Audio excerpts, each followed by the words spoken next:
What's up, guys? Welcome back to another episode of the Coffee and Questions podcast. I'm Michelle Berman-Michael, your host, and this is another really fun episode for me. Honestly, if you would have asked me a few months ago if I'd be interviewing this gentleman, let alone knowing him, I would have probably laughed at you.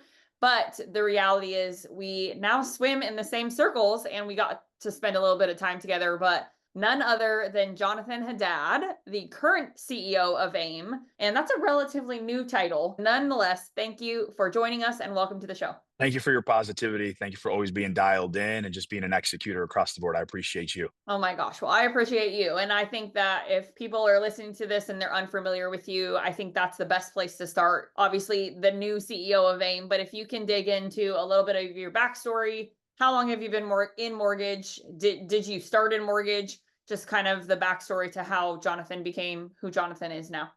Yeah, it's funny. I think real estate and mortgages, people don't really know about it. You kind of just fall into it. It falls into your lap, is what I've learned. Nobody graduates and goes, I can't wait to be a loan officer. And so it's been a lot of fun for me. So it's 11 years in the making. For me, 21 is how I got in the industry. And like many, I was helping my family out. I had to do a lot of things. My family was going through, their process.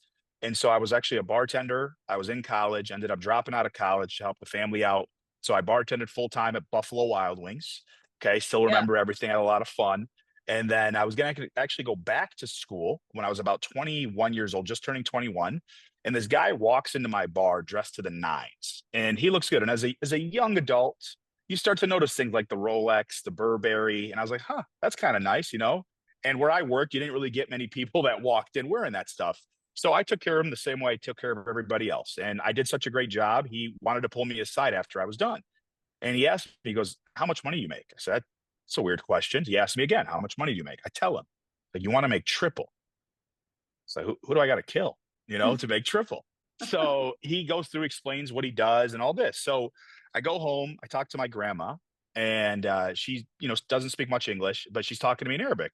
And I tell her the situation, and I thought she was going to say, you got to go to college. I said, okay, I'm going to listen to grandma. My grandma instead says, look, God put this in front of you. College is going to be there. You got to go at least see what he's talking about. That's not what I thought you were going to say. So I go down, and right away, I enjoyed the process. I started at Quicken Loans at 21 years old, and I exploded. By the time I turned 22, I was making $300,000 a year. And I'm not afraid to talk about that because I want people to know what the potential is like. I was there for 6 years and moved into the mortgage broker space, which I absolutely love. It is such an incredible space to be. Just the different options and opportunities we can give to our consumers is just nobody can even compete when it comes to it. Been in the broker space for 5 years, top producer, purchase business, really exploded that, and then took over AIME here, start of January 1st. My passion is people. I really love just giving back to the community. I love teaching them on the coaching side of things, all the stuff I learned over the last 11 years. This is my life. This is all I know how to do. I live and breathe this. This is what puts food on my table. This is what's helped me buy all the investments and the homes that I have. This helped me get my parents out of their situation, buy them a home. This is all I know. This is a career, not a job for me. And I absolutely love every single minute of it, even though it's very high stress. It's very high reward on top of it, and I'm willing to deal with it and continue to improve every day. So that's me in a nutshell. I love, and I had no idea you bartended at Buffalo Wild Wings, but fun fact, you didn't know this about me. I actually bartended at a sushi restaurant all through college and through the end of college, or like after college. And the amount of money you can make bartending at a sushi restaurant, can we just talk about that for a second? Because Yes. whoa, especially like a high-end sushi place. And I was actually in Detroit, Michigan at the time. So it was like a really high-end, like fancy where the sushi came Which out one on was it? fire. Raw fish, RAU, I think. Okay. Raw. I don't know exactly. Whatever. We called it raw. But I was there for like a year and a half and also worked full time, like in a corporate gig while bartending full time. Friday night, all day Saturday, and then usually either Sunday morning or Sunday night, like just because I was single, had no kids. It's like, well, I'm gonna make money. That's what I want to do. So just another one of the many things that we can connect on. But yes, cheers to people who have come from bartending because it Absolutely. teaches you a lot about humans, really. It's true. You know what it is? I always tell people, you always have people coming to interview gamers and bartenders, anyone in the service industry. gamers are my favorite personally, just because they're so competitive. And then anyone in the service industry, you just get it. Like you understand that you're gonna take a beating and it's okay, and you got to learn how to get through that rejection. So that's just something I always look for. It's so true. So true. But I have a big question because I don't know that I've ever asked you this question personally, not even like privately, but did you ever think you'd be the CEO of AIME? No, I mean, honestly, no. I did have always aspirations, just to be completely upfront with you. I didn't know where those aspirations would take me. I always felt like I wanted to give back. I always felt like I wanted to do more. And the biggest thing with AIM for me, I've made every excuse in the book for 11 years. I've, okay, when I get in shape, I'll post more on social media. I want to be a public figure, quote unquote, but I'm not ready. Oh, wait, I'll wait. Oh no, I'll do this. And then when I got this opportunity, I was like, wait, this is all your excuses now. It's either you say yes or no. Like, what are you not ready for now? And I talked to my wife. I looked at my wall. There was a cross on the wall. I've gotten much closer to God personally. Mm. And I just prayed and I said, "Oh, okay, I'm ready." And then I accepted it. And sure enough, it was insane because my reception up front was not a good one. I got absolutely decimated up front. People were pissed. People were unhappy. And that's not easy to deal with mentally, especially with how many times I've gone back and forth on the entire thing with like public figure and all this stuff. And so being able to fight and push through that has been one of the greatest challenges that I will appreciate for the rest of my life, because I have kids now and I got a third on the way. I have twins and now a third due in a month now. I get to teach them this. Like dad gets to now tell you about this journey. And that's something I can never forget. My family moved to this country in the 80s. My dad was 18 years old. My grandfather, who I never got to meet, he passed before I was born. He gave my dad all the money he had when he was 18 years old and said, go to America and figure it out. Mm. I just got So the for goosebumps. us to, oh, thank you. It is goosebumps, and that's my perspective. Like we got to skip so much of the line. I get to teach my kids early, and God willing, we get to build generational wealth. And so when I'm not here anymore, we get a chance to keep pushing forward. And this is something I'll never forget for the rest of my life. Oh my gosh. I just absolutely love you, and I love all of the time that we talk, like both online and offline. I know we're recording right now, but my podcast, in my opinion, has always been about two people having a conversation, and I think our conversations have always been so raw and just very authentic, and I don't want this one to be any different. So I appreciate your candor, and I just appreciate who you are as a human being, and just keep doing what you're doing, because you're very seen and you're very heard. And I think personally, as someone who's tried to break into organizations like AIM to create opportunity for myself, you're right. The perception of it has not been good, leading into a lot of what I now know has changed. Obviously, that perception shifts. Obviously, with someone like you at the helm, that also makes a massive difference in how people will perceive it. So props to you, because you're changing it, and it's a good change, a very needed change. But I appreciate it too. And I think one of the things you and I talk about a lot that I really enjoy uh, is I think it's our aspirations. I think we're both very vulnerable with like, here's where I want to be. And I'm not going to lie to you about it. I think one of the biggest issues that a lot of people face is they have like, not ill intent, but they hide their full intention. They hide their true intention. yeah. And I think it's because they're afraid, right? It's a vulnerability and they're afraid. It's just like when I talk to a real estate agent, I right away up front, look, yes, my goal is to earn your business, but I use the word earn because I know this is going to be a process. So yes, that's my angle, but the truth of the matter is I just want to get to know you first. And maybe there's synergies, maybe there's not. I'm not going to play this game of let's get a cup of coffee. You already know why I'm reaching out to you. Like, let's not be dumb. I'm a loan officer first. I still write loans. And that's one of the things you and I talked about up front. You were like, look, here's where I want to be. Does this fit into what you're trying to do with AIM? I was like, oh, wow. I took a step back. I was like, okay, here we go. Here's where I want to be. Is there synergy between us? And I appreciate that a lot. So props out to you as well, because that's not easy to do, to be vulnerable like that with people. So I appreciate that. Well, I think you got to shoot your shot too, and I think that's also a big part of it. Is, I mean, we're both. How old are you, Jonathan? I just turned 30. Uh, I just turned 33 in August.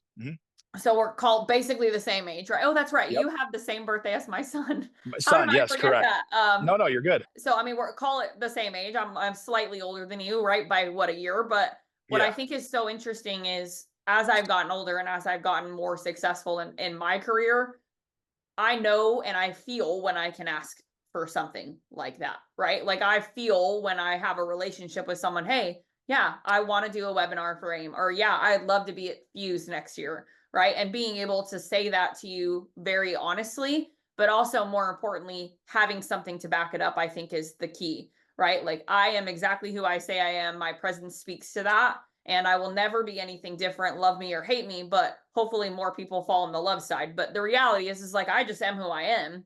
And but I also think as a female in a very male dominated space, I have to shoot my shot. And I'm really proud of where I am in almost 10 years. So November 9th will be 10 years in business for me. So that's not even a month away. And to be able to say to, the question I asked you, like, did you ever think you'd be the CEO of AIME? You're like, hell no. And I would say the same thing. Like, did I ever think I'd be sitting here talking to the CEO of AIME to create an opportunity for me to speak for them? Hell no. Right. So I think it's interesting and it's fun, but it also, to your point, it's you have aspirations and you have the discipline to show up enough to get what you want. I love that you asked too, because that's such a difficult topic that people don't understand. And I men and women both, and we're obviously psychologically speaking, right? It's built differently, right? In terms of the way we approach and look at things. There's nothing wrong with that. I think they get so afraid to talk about that stuff. But here's the truth of the matter for anybody listening. I don't care, man, woman, doesn't matter. If you're not going to ask, if you're not going to try and shoot your shot, you never know. You just never know. How are you going to know if the answer is yes or no if you're not at least going to ask? And it takes a lot of courage and it's not easy. And I think one of the areas for you too that's really impressive is you've built that courage and confidence. And that takes time. That's not like it's an easy thing to do because I understand the fear of rejection is a real thing for everybody across the board. And so there's a lot to say about that and not having that fear anymore, where you're just like, all right, here we go. Here's me. What do you like about it? You don't like it? Great. No, thanks. Thank you so much for your time. Next person. Yeah. And But there's I also nothing wrong with that. I also do think that it comes down to our messaging and how well we position who we really are and the presence we have to back it up. To allude to social at AmpCon where you and I first met, one of the things that Coach Michael Burt actually said, and I wrote it down like 15 times, and I think you and I were literally texting while Michael Burt was on stage speaking because I was like, you had just gotten off of stage, and I was like, dude, you just crushed that. But when Michael Burt was speaking, he kept saying, like, what are you specializing in? And Yes. I'm so good at being able to articulate that, but I've always struggled with that opening handshake of like, hey, what do you do for a living? And, I used to say, oh, I specialize in, Instagram marketing. And then everyone's face would just be like, ugh, right? Oh, another one. But that specific topic has totally changed everything, right? Like how I wrote it down has really influenced how I post on social, what I talk about on social, all of the things, because it's our job to have a social presence to say, is Jonathon really who Jonathon says he is? And if you go and you look you up on social, Jonathon really is who Jonathon says he is. And that's really important. So if you want to speak to that, I think that we can shift gears just a hair of like, our influence is a lot bigger than just speaking to someone in real life. It's what digital footprint do we leave behind that can validate that. So I have a guy on my team. His name is Steve Battelle. Okay. And he goes by the Mortgage Family Man. And we put together a process, and you can see his stuff. You can go back and look on Instagram. He put this together. Him and I talked about a year and a half, almost 2 years ago, and he talked about the consistency and what he wants to be known for. The Mortgage Family Man, for the first 8 months, right? I'd get text messages from other people. They're like, hey, you're going to let your guy do this? Why does he keep posting about this stuff? Why does he? After 8 months of consistently posting, this guy's getting so much traction. It's unbelievable. The same people that were texting me, I can't believe what this guy's posting. You let him post this. They're like, hey, man, he's doing a really good job. Like, what did you guys do to structure this? The same people. And you can go look him up. He has been so consistent. And that's the key word here, consistent. And I shared a picture with you, right? Not long ago. Yeah. I'm all about organic growth right now. We monitor our data like crazy. My social media guy, one of my best friends, Rami, he's been tracking all my social media presence, and our following has grown very little month by month, but you can see the difference in percentages that it's growing. It's now growing more rapidly than it did in March versus now in September. Our reach is exploding. For instance, accounts engaged in March, accounts reached in March, we had roughly 4,800 people. We're now averaging roughly 7,000, 6,000 people. That's over a 5-6 month span. So we know leading into the pain is what's important. On top of that, stop with this instant gratification. Stop it. I'm one of them too, okay? We're millennials. I get it. I swear to you, I was a video game. I was all about the instant gratification. Plus, being in the mortgage industry and real estate industry doesn't help that. that psyche. Because why? Loan closes, you get paid. Transaction closes, you get paid. This is deeper than that. And the more you realize that, the more you can make this a career. John, I'm not getting traction. Well, you did it for 30 days. Who are you? And it's like when I got launched first for AIME and I took a beating. One of the things that helped is all the research I'm doing. Think about this for a second. Imagine when you meet someone for the first time. Like everyone here has a best friend that they used to hate. Oh, I don't get along with that person. Yeah, I used to hate that guy. Now they're my best friend. So could you imagine how ignorant I would be to think that everybody's supposed to love me because of my title?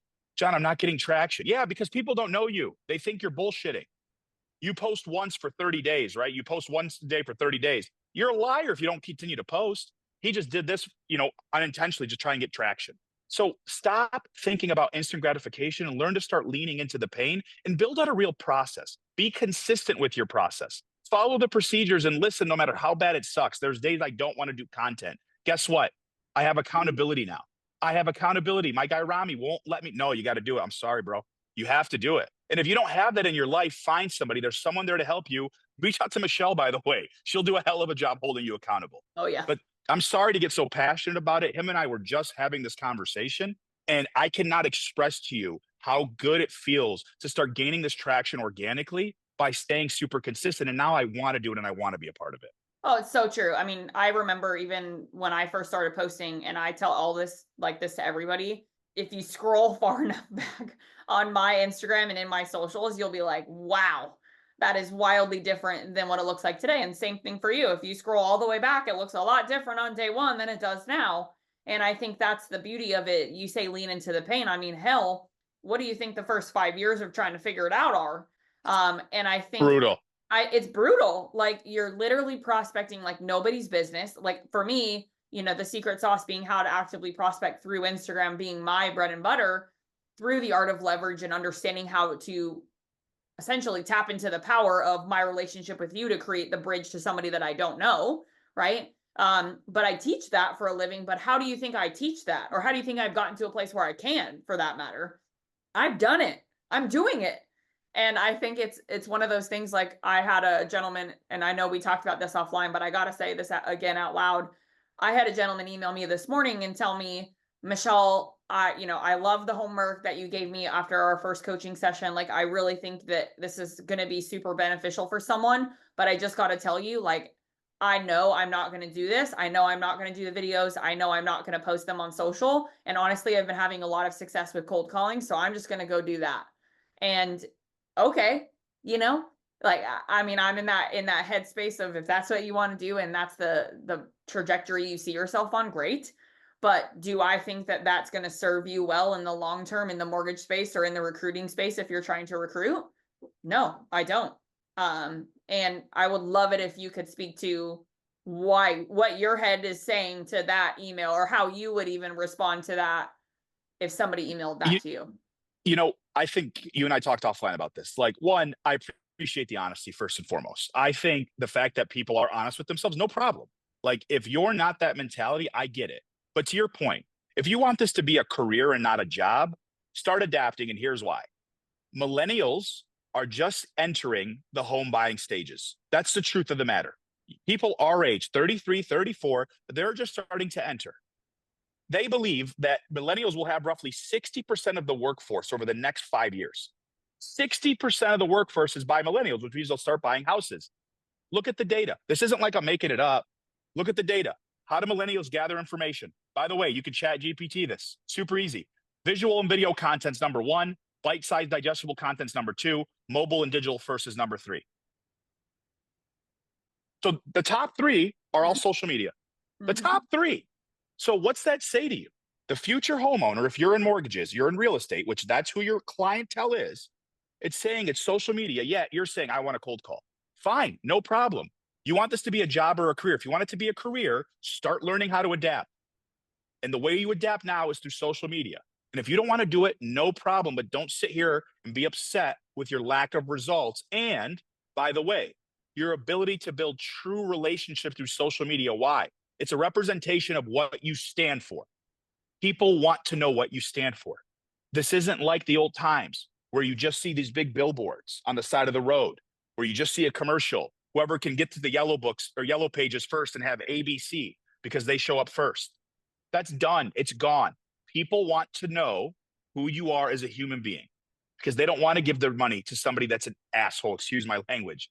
Hmm. They want to give it to somebody who, hey, they care about me. I can see it through what they're doing on social media. So, up to for that person specifically, it is what it is. I want you to be happy. And if you think that's going to make you happy, great. But if you want this to be a career, good luck. Well, there's just, in my opinion, there's no longevity to it, right? There's no, uh, and I have another side of it that just popped into my brain that I'm going to talk about too. But in my opinion, the reason I always lean on Instagram, the reason I always choose Instagram, because I get asked that a lot. Michelle, why Instagram? Why not TikTok or why not whatever else? And for me, Instagram, I know is going to be around forever. Like I just know it. Like it is the platform that is going to survive and transcend all of it, just like Facebook will, right? Unlike MySpace, which MySpace is no longer, just like Clubhouse, which Clubhouse is no longer, right? Just like all of these apps, like even Snapchat, nobody's using Snapchat in our space, like in our age bracket at all, zero, right? Maybe they are, but they have not enough to do in their life, apparently, in my opinion. But just they're not using that stuff, right? But Instagram is a place where I don't care how old you are, whether you're 15 or whether you're 60, you're on Instagram, right? Like, and it's, if you look at the data, right? If you look at the population of the 55 and older people that used to be on Instagram compared to the number that it is today, I mean, it is tenfold what it was even just a few years ago. Why? Everyone's on it. Everyone wants to see grandbabies. Everyone wants to be looking at all the things. I mean, hell, I literally designed my entire house, like the custom build of my home in Tennessee with Instagram content, like legit. So it's just Michelle, wild, but go ahead. it's just Meta. You're right. Like if it Instagram, Meta, you know how much Meta has in liquid cash right now? I don't. 58 billion in liquid cash. It doesn't include other assets. That's just liquid assets. Insane. $58 billion. Where do you think they're going? They're going to the moon. Like they're gonna They're adapt. going to They're getting Mars. all these analytics, right? So everything we do, they see. So they can literally, they're predicting what we're gonna do already. So I agree with you. If it does go anywhere, it's not in our lifetime. Like Yeah. it really isn't. And plus for millennials, between you and I, even if it leaves in 30 years, I'm on my path to retirement anyway. Oh So yeah. guys, adapt, learn. It's not moving. I love that you said that's why I got excited because I'm always diving into like all these companies and what they have, liquid cash. And it's just something because that lets you know how long they're going to be around. It really does. Oh, So for sure. I love that you said that. Sorry, I got so excited to get No, that I'm a facts thousand out. percent with you. I'm a thousand percent with you. And I think to me, I believe our value is in our ability to say, I am a real person if I'm on a phone call with you, and I'm a real person if you consume me on social and have never spoken to me before. I am the same exact version of myself in both places. Now, what I was going to say earlier is the same gentleman who sent this email, when I first spoke to him on the phone months ago now, on my actual sales call with him, one of the things he said to me was that he was so attracted to the discipline of who I am, right? Like I Mhm. am a rinse, wash, repeat. If you give me a homework assignment, Jonathan, I'm going to do it and then I'm going to deliver it better, hopefully, than you expected. Which is honestly just who I am. It's just my personality. Like I don't like to show up anything other than in the best way that I can physically give to you. So what was interesting is he says this to me, and the very beginning of the phone conversation, we're talking about the fact that he's run Ironmans and used to do a lot of them. And he said he connected to me a lot because I talk about swimming heavily, right? I'm a former competitive swimmer, swam for 20 years, swam for Rutgers for all 4 years, ended up not going pro because there's no money in that unless you're like going to the Olympics. So I got a job, I got a job and retired from swimming, but then became a competitive CrossFitter for 6+ years after that. And what he said to me was, Michelle, like your discipline in swimming and your discipline in CrossFit and just like even how you talk about work, like it's so obvious that if I were to follow your philosophy, that I would get to where I want to go. And I said, awesome. Then he told me, he said that the hardest part he's been having, or the hardest issue he's been trying to overcome, is that when he gets on these calls with people, the question, like the normal quintessential mortgage question of like, how's your mortgage business going when you're trying to recruit other lenders? He's like, I feel like I get nowhere, or like people don't really want to open up and people don't really want to talk to me. And I asked him, I paused right in the middle of a conversation and I said, and I'm not going to name his name, let's just say John Doe, right? When John Doe said that, I made him pause right in the middle of it. And I said, what was the first 5 to 7 minutes of this conversation that you and I just had? What were we talking about? And he's like, swimming and Ironmans. I was like, oh, okay. So are you having that conversation with people when you call them on the phone? Are you starting the conversation with getting to know them as a human being? Or are you starting the conversation with, hey, Jonathan, I know it's been a minute. I was just going through and wanted to make sure that, I haven't spoken to you in a couple of years, so I figured I'd give you a ring. Oh, and by the way, how's your mortgage business going? You, Jonathan, are going to be like, bye. But why? 100%. What's the difference between call number one and call number two? The call that I had with him, the sales call, and the call that he's been having with all of his clients to sell them on or to recruit them, right?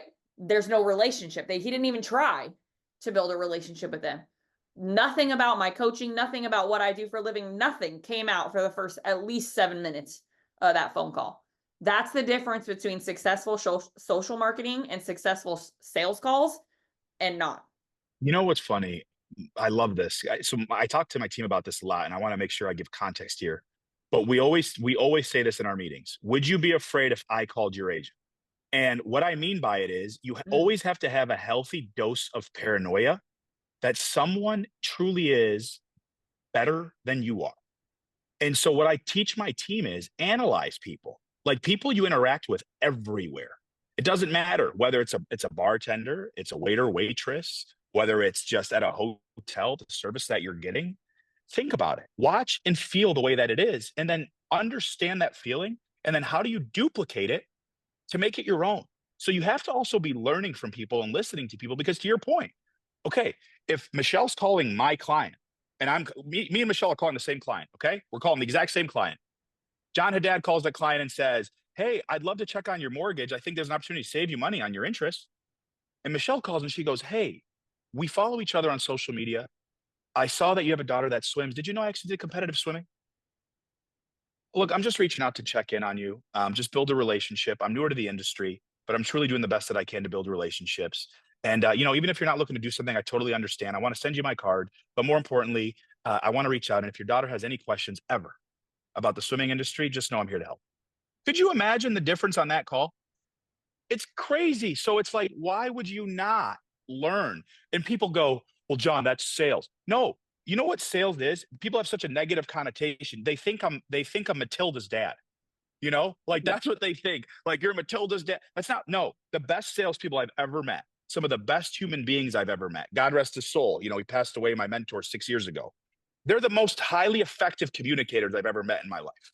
They care deeply, and it's hard to be an effective communicator. That doesn't make you salesy. That makes you a communicator. That means you practice your craft. That means you're an expert. So let's get rid of that negative connotation and start truly caring and doing our research, doing our due diligence. I love when people do research on me. John, I've checked out your background. We have you on. Here's what you've done throughout the last decade. Follow you on social media.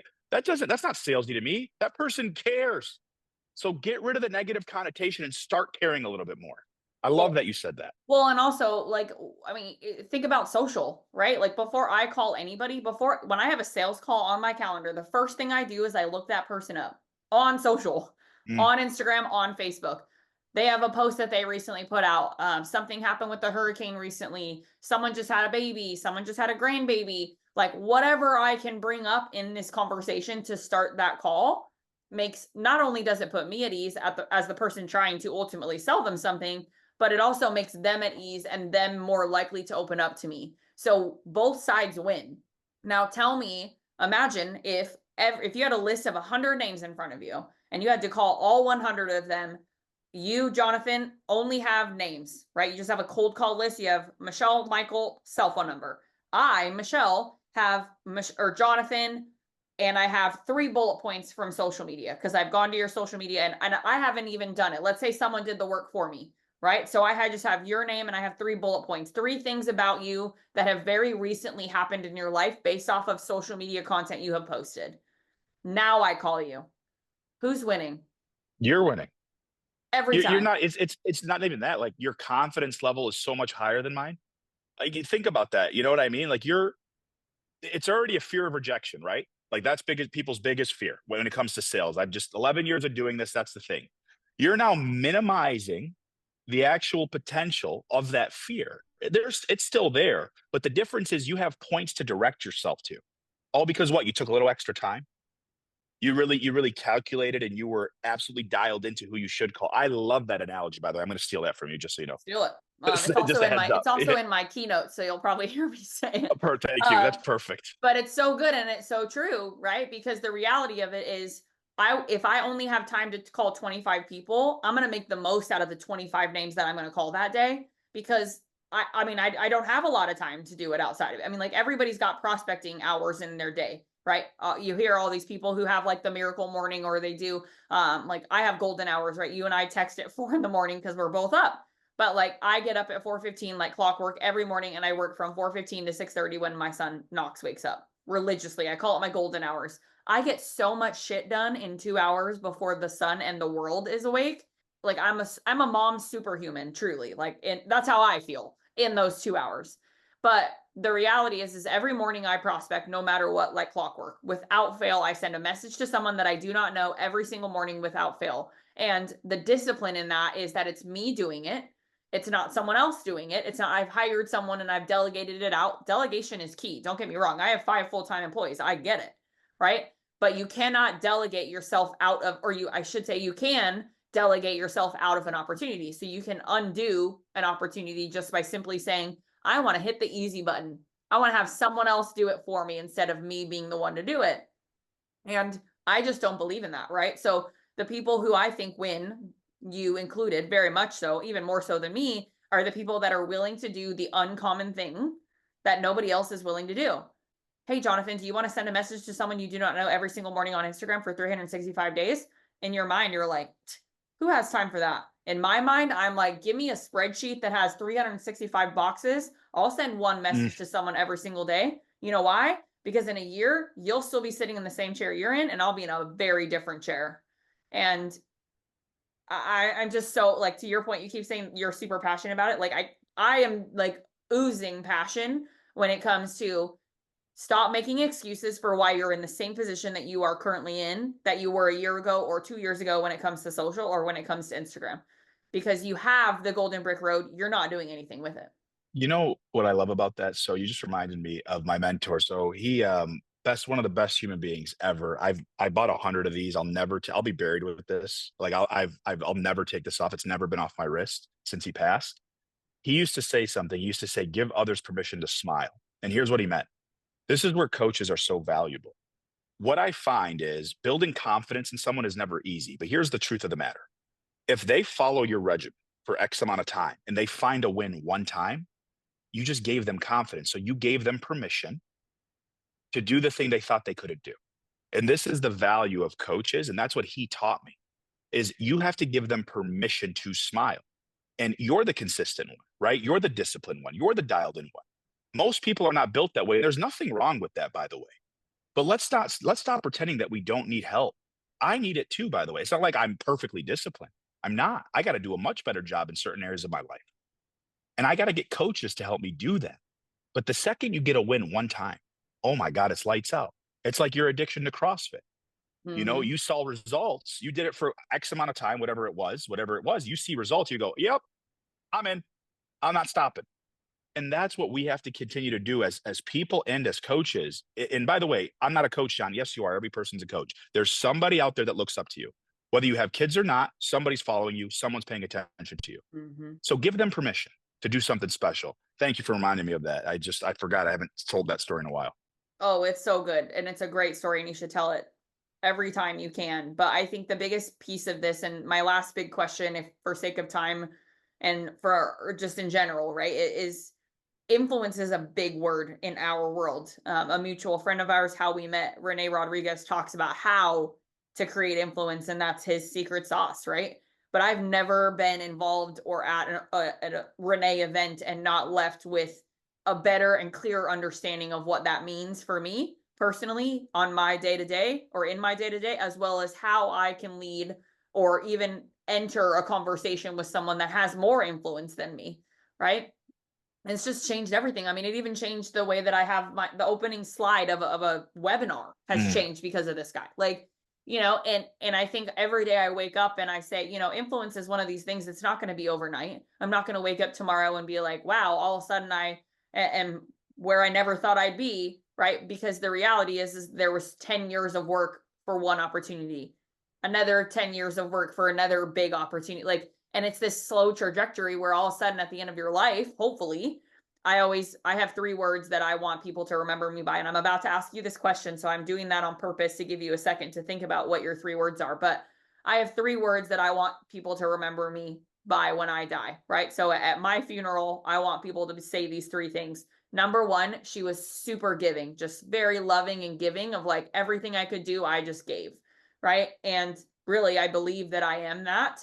I have good days and bad days. We all do. But on 99% of my days, I like to think I give more than I take. And then the second one is being super present, right? Being a mom and being somebody who is so passionate about being a mom and being present at T-ball, right? Like the whole last 3 weeks of my calendar, every Tuesday, Wednesday, and Thursday night, I've ended work at 4 because I've had T-ball games at 5. So instead of booking calls or having clients all the way up till 5, I'm like, nope, Christy, my executive assistant, my calendar's done at 4 because I'm not going to be late. I want to be the one to put him in his outfit. I want to be the one to give him his snack before we go to the T-ball game. Like I have to be my son's mom. So that's number 2. And then the third one is adventurous, right? I want people to just be like, wow, she just went for it and wasn't scared. She was just wanted to go do whatever the world told her she could do. And so adventurous is my third. But Jonathan, I gave you that time to hopefully come up with your 3. What do you think they are? so it's such a good question. Like I don't. It's funny. I'm thinking through it, and I don't want to boil it down to three, but I'll do that since that's obviously I want to honor it. The first one that I would say to me is I really want people to say I was fair to them. I want them to know that I gave them an opportunity, that I was fair with every person that I met with, that I gave everybody a chance that I met with, that I didn't judge them, and that I was very fair to them. Whether it's good or bad, at least I was fair. And that's never easy because we're in a world where, you like to vent and you talk, and I do my absolute best to give everybody a fair shot. I think that's number one. Number two, I think about my kids quite a bit. I think about my wife quite a bit. Um, Passionate. I want them to know and feel that their dad, me as a husband, me as a brother, me as a son, was a passionate human being about everything that went on in my life. And I think that's a very important piece for me is passionate, fair. And I think the last one for me would be warrior. Ooh, good one. I um I am a warrior. My life has not been easy, and I know there's other people's lives out there that have absolutely not been easy. My family's not supposed to be here, and I want people to remember me as an absolute warrior. That no matter what was in front of me, no matter how early the day I had to start, that I'm sitting there with a smile on my face, just ready. And when I say warrior, it's not ready for battle, right? This is just ready for life because life is a battle. It really is. And to have a warrior mentality means that you don't make excuses. You don't put your problems on other people. You realize that everything you have is in your control with your own 2 hands because some people don't even have that 2 hands. And so those would be my three. And I really love that question a lot. It made me think, and I'll even think deeper on it. Yeah. But fair, passion, and warrior. And I Oh, appreciate that so question very good. much. So good. So it's actually a homework assignment from High Performance Habits, if you've ever read the book. Mm, It's one of my all-time favorite books. It's the very first book I read when I launched Beyond the Method back in 2019, right before I officially hit it's available. Um, and it talks about the 6 high performing habits of high performing entrepreneurs, right? People that I would consider both you and I high performing. But it talks about the 6 habits that make up, or the 6 common habits of those highest performing individuals. And if you listen to the audiobook and you read it, because I'm a big physical hold the book and read it, but I also think hearing the author, especially because Brendan, who wrote the book, he audibly is the one actually narrating the book. So I think it's really special to hear him say his own words. So I've listened to it, I've read it multiple times, but game changing for me as an entrepreneur. And I remember reading it and saying, 4 of those 6, I think I already am. Right. And then you realize the other 2 you can do, but you just have to figure out how to do them. And I think that was the unlock for me. But that was one of the questions he asked in the book, and it was one of the big homework assignments. And there's actually a like checklist and things you have to go through after it in order to come up with what you feel like your 3 words are. So I encourage you to find some time to do that because it's worth it. Thank you. I love that you share that. Thank you very much. Oh my gosh, for sure. Well, to be a good steward of your time, I know you are a very busy human, and I know you're currently at a conference right now as we Huh? speak. But Jonathan, what do you have coming up that someone can get dialed into so that we can follow along with your journey? And then also, what's the easiest way for us to get connected to you? Instagram, Jonathon_Haddad, Jonathon_Haddad, Haddad. Can't miss it. You'll see me on there. Coming up, we're traveling quite a bit. We will be in California here, and we'll be in Las Vegas for the Vibe event. California, we have EMC Connect if you're in the area. And then we will be in Las Vegas on the 17th. So if anyone's around, would love to say hi, would love to say hello, would love to sit down for a cup of coffee, maybe some breakfast, whatever it might be. But I'd love to connect, love to meet people and build relationships. I love it. You're so just real. It's so special, and it's so fun for me to get to interview people that speak very freely and very authentically, and you just are awesome to talk to every single time. So Jonathan, thank you so much for being here and giving back to my audience. I appreciate you. Thank you for allowing me the opportunity to be in front of your platform. It means more than you ever know. Oh, I appreciate it. Well, guys, that's another episode of the Coffee and Questions podcast. Please make sure you go follow Jonathan, get connected to everything that he's got going on. You know I am, so you guys all should be too. But until next time, I'll see you guys in the next episode of the Coffee and Questions podcast.